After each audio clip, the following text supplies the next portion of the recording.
Which tourist attractions do you prefer when traveling? Historical places or natural landmarks? Well, historical places are always my first choice when traveling. What do you usually do when visiting historical places? I usually listen to the tour guide introducing the sites and take notes about important historical events. Can you name some historical places you have visited?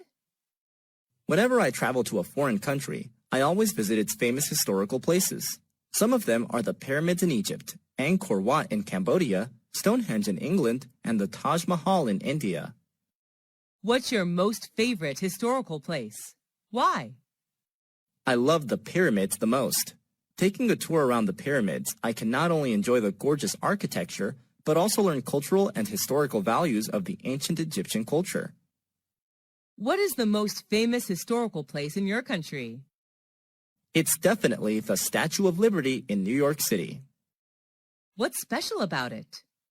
The statue was gifted by the people of France. It is a symbol of freedom for the U.S., as well as a welcoming sight to people coming to the U.S. from another country.